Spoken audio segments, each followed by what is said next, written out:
ಕರಾವಳಿ ಭಾಗದಲ್ಲಿ ಪ್ರಯೋಗಗಳಾಗ್ತಾ ಇತ್ತು ಸರ್, ಈ ಸಂಘ ಪರಿವಾರದ್ದು ಬಿಜೆಪಿ ಇದೆಲ್ಲ. ಈಗ ಹಳೆ ಮೈಸೂರು ಭಾಗಕ್ಕೆ ಪ್ರಾರಂಭ ಮಾಡ್ತಾರೆ. ಮಂಡ್ಯ ಹನುಮಂತ ಜನ ಇರ್ಬೋದು, ರಾಮಲಿಂಗಾಚಾರ ಇರ್ಬೋದು, ಹಳೆ ಮೈಸೂರು ಭಾಗಕ್ಕೆ ವ್ಯಾಪಿಸ್ತಾ ಇದೆ. ನೋಡಿ, ನಮ್ಮ ನಾಡು ರಾಷ್ಟ್ರ ಕವಿ ಕುವೆಂಪು ಹೇಳಿದಂಗೆ ಸರ್ವ ಜನಾಂಗದ ಶಾಂತಿಯ ತೋಟ.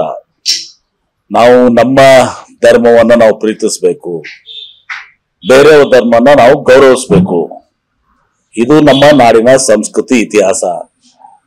ಇಂಥ ಸಂದರ್ಭದಲ್ಲಿ ನಾವು ಚುನಾವಣೆಗೋಸ್ಕರ ನಮ್ಮ ರಾಜಕೀಯ ಬೇಳೆಯನ್ನ ಬೆಳೆಸ್ಕೋ ಸಲುವಾಗಿ ಇವತ್ತು ನಾವು ಈ ರೀತಿ ಕೋಮುಗಲಭೆಗಳನ್ನ ಸೃಷ್ಟಿ ಮಾಡಿ ಇವತ್ತು ಅನಾವಶ್ಯಕವಾಗಿ ಗಲಾಟೆ ಮಾಡಿಸಿ ಇವತ್ತು ತಾವೇನು ಇದರಿಂದ ಒಂದು ಕ್ರೋಢೀಕರಣ ಮಾಡ್ಬೇಕಂತೀರಿ, ಪೊಲರೈಸೇಷನ್ ಮಾಡ್ಬೇಕಂತಿದ್ದೀರಿ. ಇದು ಸರಿಯಾದದ್ದಲ್ಲ, ದುರದೃಷ್ಟಕರ. ಇದು ಬಹಳ ಈ ರೀತಿ ಪ್ರಯೋಗಗಳು ನೀವೇ ಹೇಳ್ತೀರಿ, ಹಿಂದೆ ಕರಾವಳಿ ಭಾಗದಾಗ ಹಾಕಿತ್ತು, ಈಗ ಮಂಡ್ಯ ಭಾಗದಲ್ಲಿ ಆಗ್ತದೆ ಅಂತೇಳಿ. ಅದಕ್ಕೆ ನಮ್ಮ ಸರ್ಕಾರನೂ ಕೂಡ ಇದನ್ನ ತಡೆಗಟ್ಟಲಿಕ್ಕೆ ಈ ರೀತಿ ಯಾವುದೇ ಧರ್ಮ ಇಲ್ಲ, ಹಿಂದೂ ಧರ್ಮ ಇರ್ಬೋದು, ಇಸ್ಲಾಂ ಧರ್ಮ ಇರ್ಬೋದು, ಬೌದ್ಧ ಧರ್ಮ ಇರ್ಬೋದು, ಸಿಖ್ ಧರ್ಮ ಇರ್ಬೋದು, ಯಾರೇ ಧರ್ಮದ ಎಲ್ಲಾ ಧರ್ಮವನ್ನ ಸರಿಸಮಾನವಾಗಿ ಕಂಡು ಅವರ ರಕ್ಷಣೆ ಕೊಡುವಂತ ಜವಾಬ್ದಾರಿ ಸರ್ಕಾರ. ನಾನೀಗಾಗಲೇ ಹೇಳಿದ್ನಲ್ಲ, ನಮ್ಮ ಧರ್ಮವನ್ನು ನಾವು ಪ್ರೀತಿಸಬೇಕು, ಇತರ ಧರ್ಮವನ್ನು ನಾವು ಗೌರವಿಸಬೇಕು.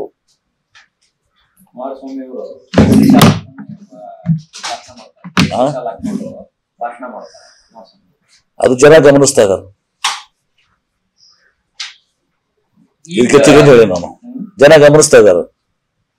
ಸರ್, ನಿಮ್ಮ ಜೊತೆ ಮೈತ್ರಿ ಮಾಡ್ಕೊಳ್ತಾ ಇರೋ ಟೈಮಲ್ಲಿ ಮತ್ತೆ ಹಿಂದೆ ಚುನಾವಣಾ ಸಂದರ್ಭದಲ್ಲಿ ಅವರು ನೇರವಾಗಿ ಸಂಘ ಪರಿವಾರವನ್ನ RSS ಅನ್ನ ಟೀಕೆ ಮಾಡ್ತಾ ಇದ್ರು, ಬಿಜೆಪಿ ವಿರುದ್ಧ ಬಿಡ್ತಿದ್ರು. ಇದನ್ನ ನನಗೆ ಕೇಳ್ತೀರಾ ನೀವು? ನಿಮ್ಮಲ್ಲಿ ಇದಾವಲ್ಲ, ಹಾಕಿ. ಅವಾಗ ಅವ್ರು ಏನೇನು ಮಾತಾಡಿದಾರೆ ಹಾಕಿ ಏನ್ರಿ? ಅವ್ರು ಏನೇನು ಅವಾಗೇನು ಅಂದು ಇಂದು ಅಂತ ಹಾಕಿ, ಅಂದು ಮತ್ತು ಇಂದು ನೀವು ಮಾಡ್ತಿರಲ್ಲ, ಅಂದು ಕುಮಾರಸ್ವಾಮಿ ಅವರು, ಇಂದು ಕುಮಾರಸ್ವಾಮಿ ಅವರು ಅಂತ ಹೇಳಿ. ನಾನು ನೋಡಿ ಒಂದು ಮೊನ್ನೆ ಯಾವುದೋ ಮಾಧ್ಯಮದಲ್ಲಿ ಬಿಜೆಪಿ ಬಂದ್ಬಿಟ್ರೆ ಇದು ನಮ್ಮ ದೇಶ ಹಾಳಾಗಿ ಹೋಗ್ತದೆ ಏನೋ ಹೇಳ್ಬಿಟ್ಟಿದ್ರೆಲ್ಲಾನು, ಏನ್ರಿ?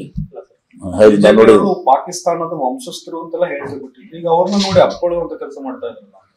ಅದನ್ನೇ ಅವ್ರು ನನಗೆ ಕೇಳ್ತಿರ್ದನ, ಯಾರು ಹೇಳಿದಾರೆ ಅವ್ರು ಕೇಳೋದು. ಈಗ ನನಗೆ ಕೇಳೋದು ಅವ್ರು ಕೇಳಕ್ ಬರೋದಿಲ್ಲ ನಿಮ್ಗೆ?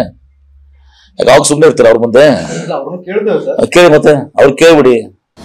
ಅನುಕ್ಷಣದ ಸುದ್ದಿಗಳಿಗಾಗಿ ವಿಸ್ತಾರ ನ್ಯೂಸ್ ಯೂಟ್ಯೂಬ್ ಚಾನೆಲ್ ಸಬ್ಸ್ಕ್ರೈಬ್ ಮಾಡಿ. ಹೊಸ ಸುದ್ದಿಗಳ ನೋಟಿಫಿಕೇಶನ್ಗಾಗಿ ಬೆಲ್ ಐಕಾನ್ ಕ್ಲಿಕ್ ಮಾಡಿ. ಲೇಟೆಸ್ಟ್ ಅಪ್ಡೇಟ್ಸ್ಗಾಗಿ www.vistaranews.com ವೆಬ್ಸೈಟ್ಗೆ ವಿಸಿಟ್ ಮಾಡಿ. ಅಂಗೈಯಲ್ಲೇ ಜಗತ್ತಿನ ಸುದ್ದಿ ತಿಳಿಯಲು ವಿಸ್ತಾರ ನ್ಯೂಸ್ ಕನ್ನಡ ಆಪ್ ಡೌನ್ಲೋಡ್ ಮಾಡಿ.